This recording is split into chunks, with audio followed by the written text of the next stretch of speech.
From brutal kills to heart-stopping close calls, Joel Miller's journey in The Last of Us is a roller coaster of survival and sacrifice.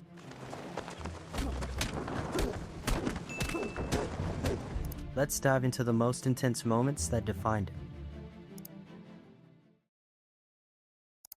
One of the most heartbreaking moments in The Last of Us occurs during the outbreak sequence in episode 1. When Joel loses his daughter Sarah, shit really sets the tone for the madness unfolding. After a chaotic escape from their home in Austin, Texas, Joel, Sarah, and Tommy navigate through hordes of infected and a city collapsing under panic and destruction. People are getting hit by cars, planes crashing, shit's all over the place. The tension builds as they narrowly avoid death multiple times and are confronted by a soldier under orders to, quote-unquote, contain the outbreak, and we all know what that means. The soldier hesitates, but ultimately opens fire, hitting Sarah in the stomach. We're not sick. Sir, we are not sick! As she dies in Joel's arms, this moment sets the emotional foundation for Joel's character. I'm considering this a close call because bullets fly fast, and Joel could have easily been hit as well. I mean, he did get nicked, but it could have been a whole lot worse for him. As Joel, Tess, and Ellie attempt to leave the Boston quarantine zone, they are confronted by a Fedra soldier who randomly spots them and stops them for inspection. The tension builds as the soldier scans each of them for infection, and when Ellie's scan reveals she is positive, she panics and stabs the guard in an attempt to escape. Joel freezes momentarily, but when the guard starts to point his weapon towards Ellie, he has a flashback to the night he lost his daughter Sarah. This memory of Sarah's death, where a soldier following orders and shot her despite Joel's pleas, floods back in vivid detail, paralyzing him with grief and rage. In an instant, Joel snaps into action and brutally beats the brakes off the guard to death with his bare hands.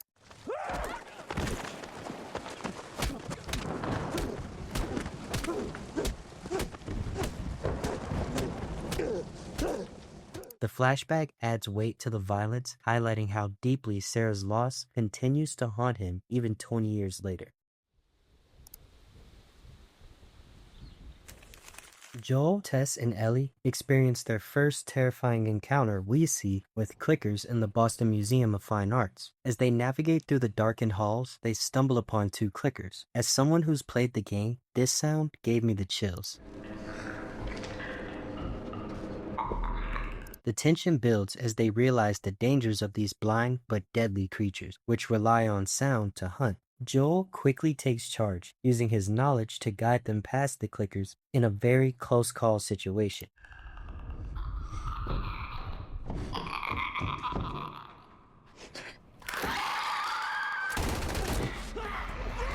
This could have been a close call for everyone. However, their escape is narrow, as any noise could have made certain death. This moment shows Joel's quick thinking and protective instincts, setting the stage for future confrontations with infected. It's a chilling introduction to another close call and the dangers they face while traveling this broken world.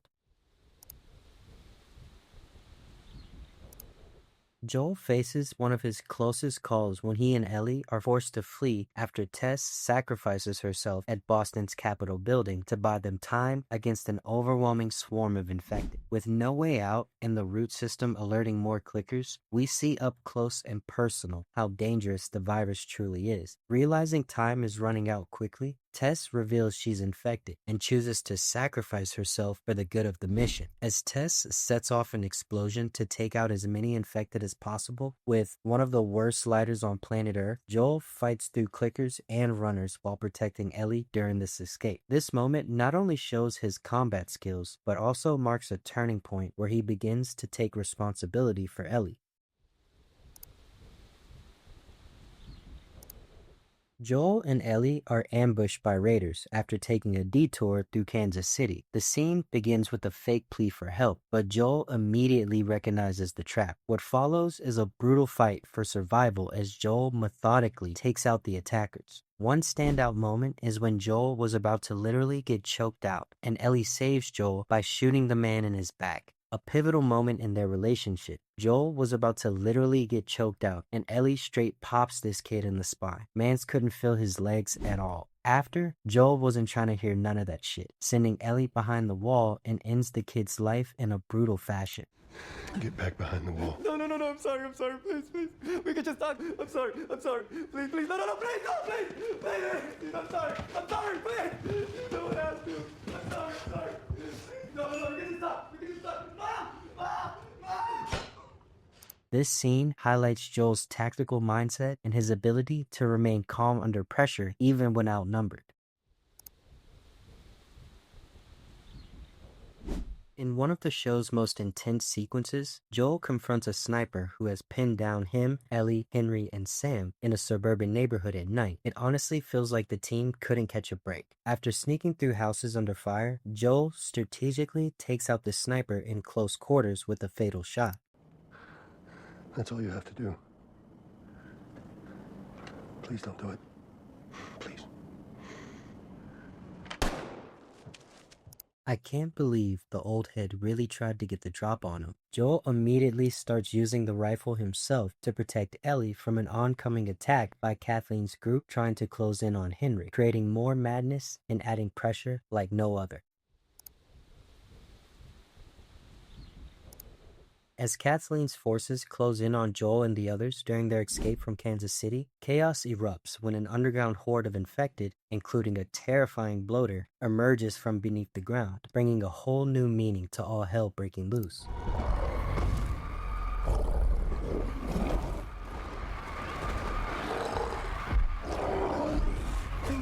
While most people panic or flee, Joel in the sniper tower provides cover fire for Ellie from above, picking off raiders and infected alike with deadly precision while protecting her from harm, showcasing both his brutality towards enemies and his unwavering focus on keeping her safe. While searching for the Fireflies at one of the universities in Colorado, Joel and Ellie are ambushed by raiders. In a tense fight, Joel is stabbed with a broken baseball bat during a scuffle. In a world with limited resources and not too many doctors on call, this is one of the last things you want to happen.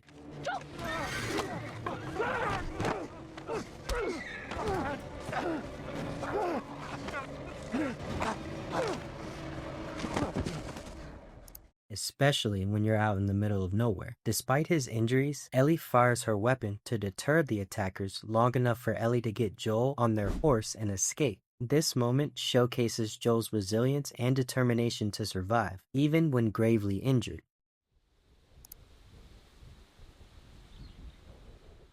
After being severely injured in Colorado, Joel is left bedridden while Ellie fends for herself. Anxiety levels were at an all-time high in this scene. When one of David's men discovers Joel hidden in the basement, we see Joel's return to cutthroat form in a chilling moment. Despite his weakened state, he ambushes the man, stabbing him repeatedly before choking him to death.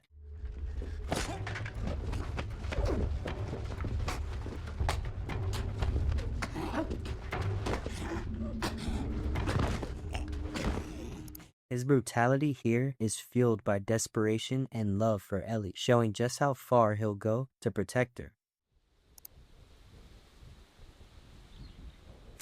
After regaining enough strength to move, Joel infiltrates David's camp to rescue Ellie, but not before capturing two of David's men along the way. This sequence stands out because it shows just how far Joel is willing to go for Ellie after they've built a relationship that's now threatened. He tortures one man by stabbing him in the kneecap while interrogating him about Ellie's location before killing both captives without hesitation once they've served their purpose. He can't help you. You focus right here, or I'll pop your fucking kneecap off. She's alive. Where? Oh, the town. What town? Silver Lake.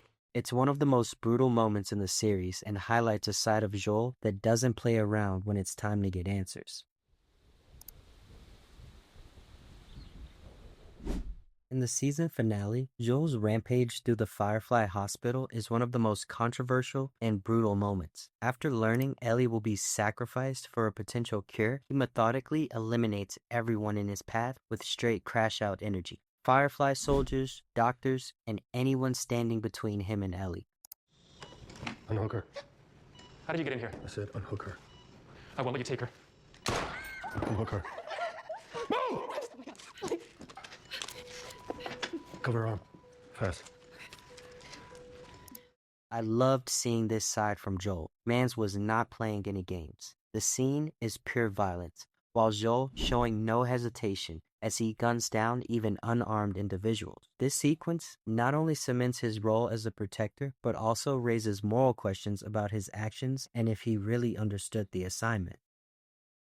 And there you have it. From his ruthless efficiency as a survivor to the moments where he narrowly cheated death, his actions, while often brutal, stem from a place of necessity in a world that shows no mercy. Let us know your thoughts in the comments below. And always, thanks for watching.